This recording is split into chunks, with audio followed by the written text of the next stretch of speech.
What is up, guys? Rickakis here, and today we are going to be discussing a certain power weapon within the Destiny 2 beta.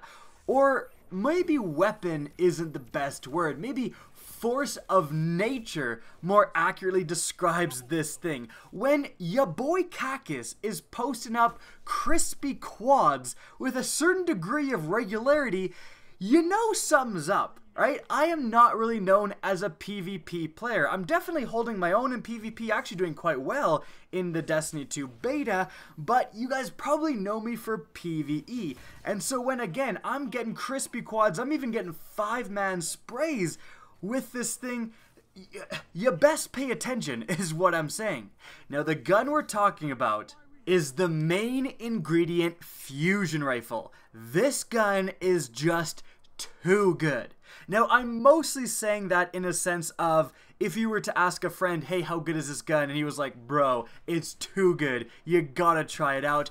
Rather than the sense of, oh my goodness, this needs an emergency beta nerf. However, we're going to talk about nerfs and balances and so on in the second half of the video. I think there's some very important discussions around that, but firstly, let's go over the perks of the main ingredient. Let's go over what I'm running with this weapon to get the performance I'm getting. Firstly, I think it's important to note that this main ingredient fusion rifle just has a really good roll. Like, this would be considered maybe not a god roll, but a very good roll in Destiny 1. It has fantastic perks. Firstly, it has the intrinsic perk Precision Frame. This weapon's recoil pattern is more predictably vertical. That is fantastic with fusion rifles. You don't want them recoiling off to the side. You'd like them to just recoil upwards on the vertically standing opponent that you're engaging. Then we've got 3 decent sights. I'm just running the Red Dot 2 MOA sight. The Clean Shot IS is also another consideration because it doesn't change your perks or anything at all. And then lastly, we have the Hitmark IS. I wouldn't run this because it lowers your range. After that, we have 2 interesting choices. The first one is Liquid Coils. Slower building charge for higher damage. I would definitely run this in PvE. When you're fighting normal enemies, you want to have the most damage possible. But in PvP, I definitely run the other choice, Enhanced Battery. Strong battery life, which increases the magazine size, bringing you all the way up from 5 to 6, and when you get power ammo in PvP, you actually get all 6 rounds, which is a big deal. And the last perk is Rampage. Kills with this weapon temporarily grant increased damage, stacks up to 3 times.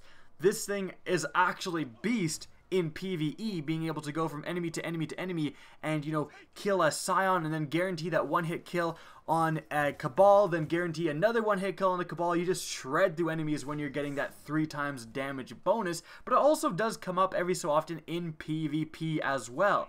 Getting a kill and then the next guy is going to die that much faster. Or I should say, instead of faster, more consistently. Like if you're just doing more damage, you don't have to land that many bolts of the fusion rifle to guarantee the kill.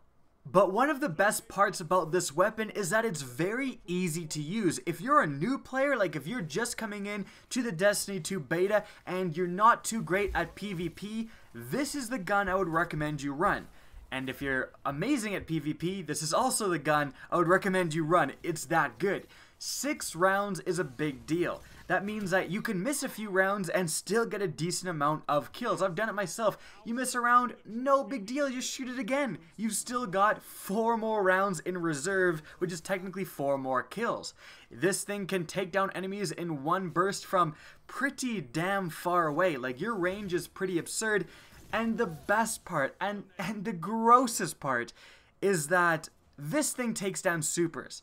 I have taken down Dawnblades, I've taken down Gunslingers, I've taken down Arcstriders, all with a single shot from the main ingredient. It's disgusting, you feel terrible after, but it is capable of doing that. And that is no joke. That is such a good factor for this weapon.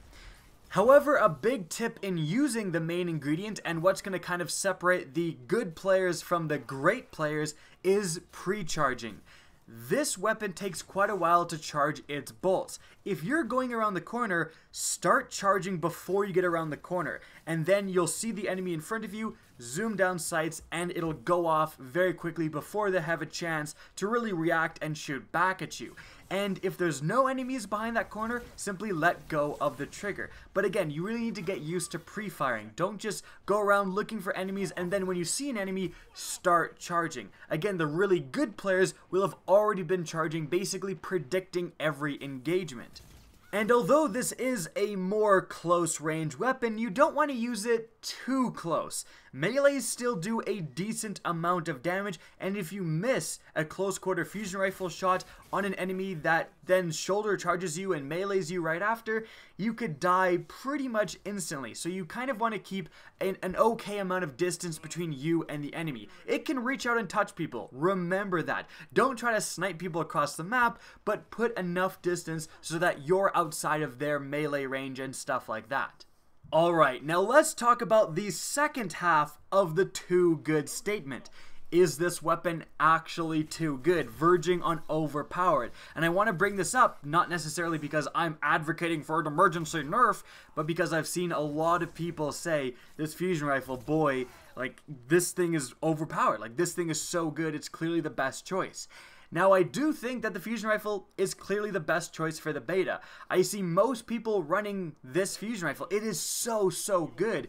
And I see not too many people, probably second place would be the sniper, and then after that, the shotgun. But the fusion rifle, just more and more, as the beta has gone on, you just see more and more fusion rifles over and over and over again, because people are realizing how good this gun is. But is that indicative of this weapon being overpowered? Well, not necessarily. You've got to remember that this is a beta, and although people for some reason get really nervous if you talk about things being overpowered, like, oh boy, another YouTuber just wanting to nerf everything I like, one of the main points of the beta is to talk with players about, you know, what is overpowered, about the meta, about what they thought was good, was bad, what needs nerfs, what needs buffs, what needs to be tweaked for the full game. That's one of the main points of Bungie putting on this beta, is to collect player feedback. So if you're not doing that, you're doing this game a disservice. Now, one of the main reasons I think this gun is so good is that fusion rifles now are so much better with Destiny 2. One of the main downsides of fusion rifles in Destiny 1 was that you could legitimately be melted by primaries even before you got a shot off with your fusion rifle. But now in Destiny 2, because they've slowed down the time to kills for all the primaries and energy weapons, like, for example, pulse rifles, they take a whole extra burst to kill when compared to Destiny 1. Right? Hand cannons take a whole extra shot usually to kill when compared to Destiny 1. So the time to kills are higher for all of these weapons. That means fusion rifles are you're much more realistically going to get a charge and then a shot off before you can get killed by the enemy's primaries.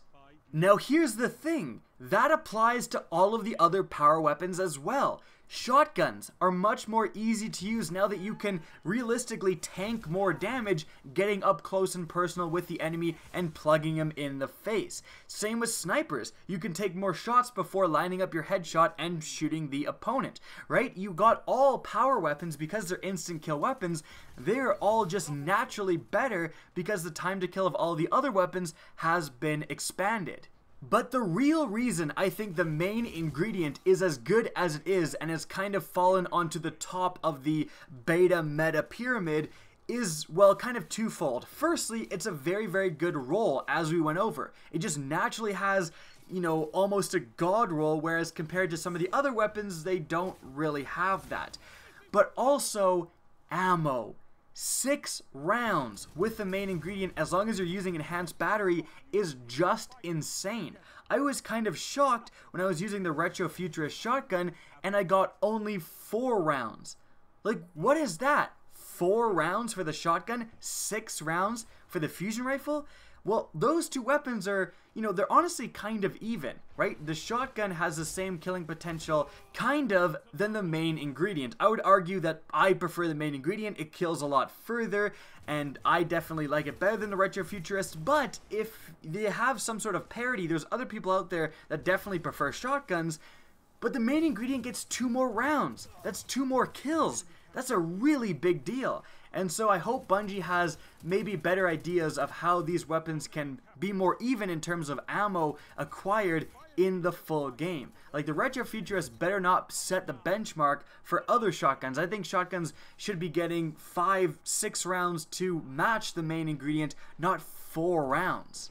And honestly, that also applies to rocket launchers. You really don't see too many rockets in the Destiny 2 beta once people realize they only get 1 single rocket. They're like, no thanks, I'd rather get 6 rounds for my main ingredient. So I really don't think it's too ridiculous for rocket launchers just like the one in the beta to be getting 2 rounds instead of 1. Like, that seems a lot more on parity with the main ingredient, with even the sniper as well. The sniper, I think, gets 6 rounds too, so it's seeing a decent amount of play. It's just a little bit harder to use, of course, than something like a fusion rifle. So is the sky falling down, the world collapsing because this gun is so overpowered? Absolutely not. But I think this weapon has fallen to the top of the meta for the reasons we just discussed.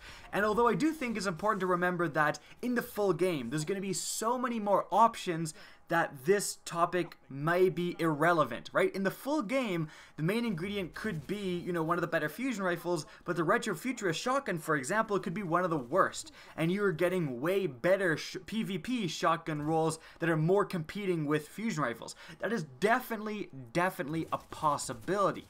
However, again, it's very important to give player feedback so Bungie knows if that isn't the case. Alright, maybe give shotguns 1 more round from power ammo so that they can better compete.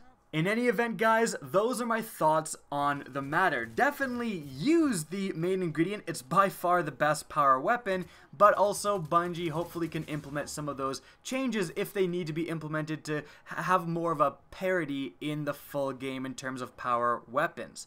Guys, hope you enjoyed this video and found it interesting. If you did, please remember to help me out by simply rating and especially sharing this video. If you want to see more Destiny 2 content, be sure to slap that subscribe button. Now, if you guys want to get in touch with me and keep up to date with the latest channel activity, the best way is to follow me on Twitter at RickKakis. That's linked in the description down below, as is my Twitch channel, which you can also follow. Again, hope you enjoyed the video, and as always, have a good day.